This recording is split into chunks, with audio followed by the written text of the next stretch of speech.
Hai, hello, salam sejahtera Malaysia. Selamat datang ke channel Fels Lifestyle. Terima kasih kerana terus setia dan terus bersama di dalam channel ini. Sebelum kita teruskan kepada berita yang panas hari ini berkaitan dengan Tun Mahathir.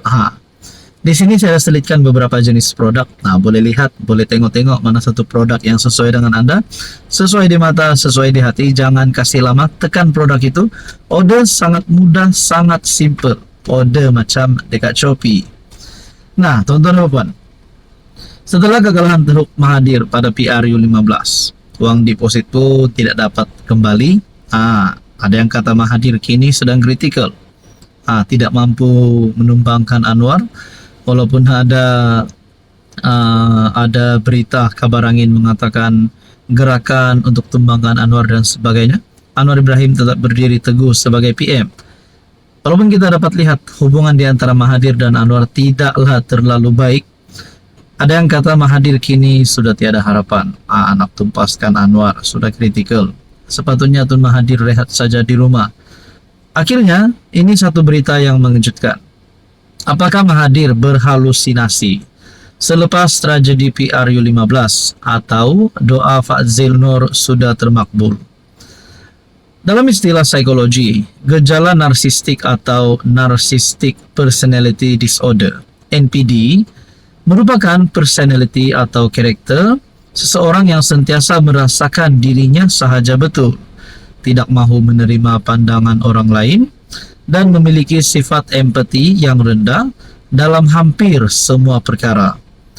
Gangguan personality narsistik ini adalah antara isu mental yang sangat susah dirawat kerana pesakit lazimnya menganggap personality mereka bukan suatu masalah kerana ia tidak memberi kesan buruk kepadanya secara langsung. Bila selalu merasakan diri sendiri betul, maka orang lain pasti akan sentiasa dilihat salah, dan paling kritikal apabila selalu berhalusinasi, kononnya diri sendiri teraniaya atau dianiayai oleh orang lain. Itulah karakter atau personality sebenar insan bernama Mahathir Mohamad. Sejak mengalami kekalahan yang memalukan pada PRU15 dengan majoriti cukup besar, 13.518 undi, dan turut kehilangan deposit pertandingan, gejala narsistik NPD yang ada pada Mahathir dilihat semakin menjadi-jadi atau parah, dan hari ini gejala tersebut telah diburukkan lagi dengan gangguan halusinasi yang cukup serius dan membimbangkan.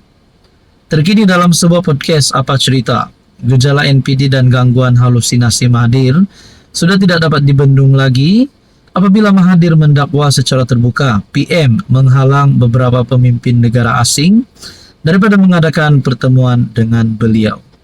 Artikel daripada Harapan Daily bertarik Februari 2021 oleh Lokman Nur Adam. Jadi saudara-saudara, berkaitan dengan ini, apa komen Anda? Hai, hello, salam sejahtera Malaysia. Selamat datang ke channel Fels Lifestyle. Terima kasih kerana terus setia dan terus bersama di dalam channel ini. Tanpa membuang masa, sebelum kita teruskan kepada isu hangat kita hari ini, di sini saya ada selitkan beberapa jenis produk. Anda boleh lihat produk mana satu yang sesuai dengan Anda. Order macam biasa, klik produk, order macam biasa, macam dekat Shopee. Okey, baik tuan-tuan dan puan-puan. Ini adalah berkaitan dengan sokongan PAS terhadap Anwar Ibrahim. Akhirnya kepimpinan PAS sah telah menyatakan sokongan terhadap Anwar Ibrahim. Ini adalah berkaitan dengan tapak kuil Hindu. PAS sokong, anggap Anwar ambil langkah tepat. Okey, sebelum kita kepada isi di dalam berita ini, adakah perlahan-lahan PAS akan menyatakan sokongan terhadap Anwar? Sehingga kan perkara ini membolehkan beberapa wakil rakyat ataupun seluruh kepimpinan PAS akan menyatakan sokongan terhadap Anwar Ibrahim pada isu-isu yang seterusnya, ataupun akan menyatakan sokongan terhadap Anwar untuk pilihan raya umum ke-16 nanti. Nah, kita kepada berita hari ini. Dalam pendirian yang jarang-jarang berlaku, PAS hari ini menyatakan sokongan mereka kepada pendirian diambil PM, khusus melibatkan kontroversi tapak sebuah kuil yang terletak berhampiran Jalan Masjid India, Kuala Lumpur. Malah, Ketua Penerangan PAS Ahmad Fadli Syari menganggap pendirian diambil Anwar itu sebagai tepat. Ini merupakan pendirian yang tepat dan perlu disokong. Mana-mana binaan haram di atas tanah pemilik yang lain, sudah tentu tiada pilihan lain melainkan dirobohkan, katanya melalui FB. Dia yang juga ahli Parlimen Pasir Mas berpendapat, pertikaian mengenai keberadaan kuil Dewi Sri Patra Kaliaman di Jalan Munshi Abdullah, Kuala Lumpur itu bukanlah berkaitan isu agama, sebaliknya undang-undang. Harapnya tidak timbul lagi isu seperti ini di masa akan datang. Salam Ramadan, katanya. Terdahulu Malaysia Kini melaporkan Anwar bertegas bahwa kontroversi tanah itu mesti dikendalikan mengikut kedaulatan undang-undang. Dalam ucapannya pada sambutan Hari Polis ke-128 di Pusat Latihan Polis di KL, Anwar berkata, kuil Dewi Sri Patra Kaliaman itu didirikan di atas sebidang tanah tanpa kebenaran pemiliknya sebelum ini maupun sekarang. Nah, berkaitan dengan isu ini, akhirnya PAS menyokong Anwar Ibrahim. Artikel berita daripada Malaysia Kini bertarik 25 Mac 2025. Hai, hello, salam sejahtera Malaysia. Selamat datang ke channel Fels Lifestyle. Terima kasih kerana terus setia dan terus bersama di dalam channel ini. Tuan-tuan dan puan, selain daripada beberapa isu kes rasuah yang kita sudah pernah dengar sebelum ini, melibatkan pemimpin-pemimpin berprofil tinggi, melibatkan bekas Perdana Menteri dan sebagainya, antara yang menjadi cerita hangat, terutamanya rakyat Sabah, adalah berkaitan dengan skandal rasuah di Sabah. Dan ini adalah satu penemuan yang mengejutkan. Tapi, Anwar sebagai Perdana Menteri, apa respon ataupun apa pandangan terkini PM Anwar? Nah, saudara-saudara, sebelum kita teruskan, di sini saya ada selitkan beberapa jenis produk. Anda boleh lihat mana satu produk yang sesuai dengan Anda.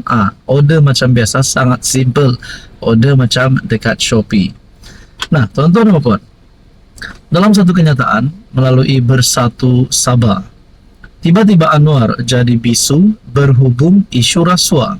Benarkah Anwar bisu? Sedangkan kita tahu perjuangan Anwar adalah untuk melawan rasuah.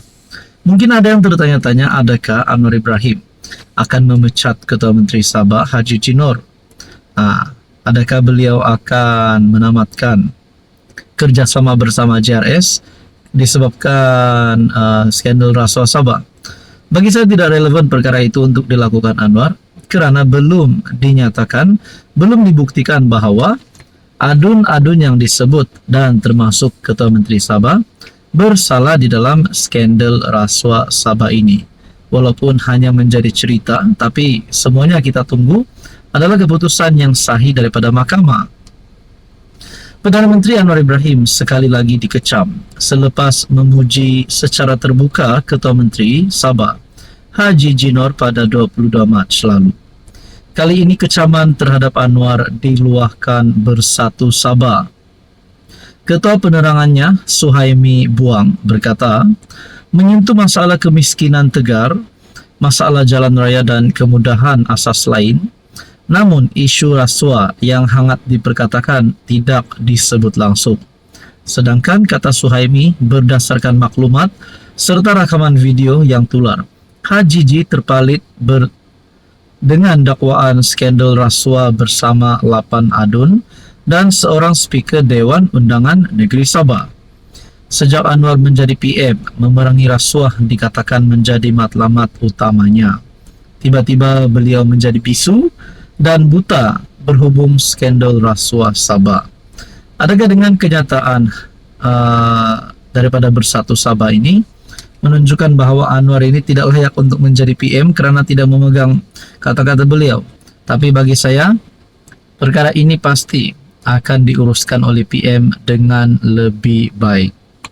Paling mengecewakan menurut artikel ini, sekali apabila PM secara terbuka berterima kasih kepada Haji G, seorang ketua kerajaan negeri yang dikaitkan dengan skandal rasuah terbesar dalam sejarah Sabah. Jadi tuan-tuan dan puan yang saya amat hormati, saya tak nak cakap banyak lah. Jadi adakah ini akan memberikan sedikit sebanyak impak yang buruk terhadap pimpinan Anwar sebagai PM dan juga hubungan di antara JRS dan juga Kerajaan Persekutuan. Saudara-saudara, apa komen Anda?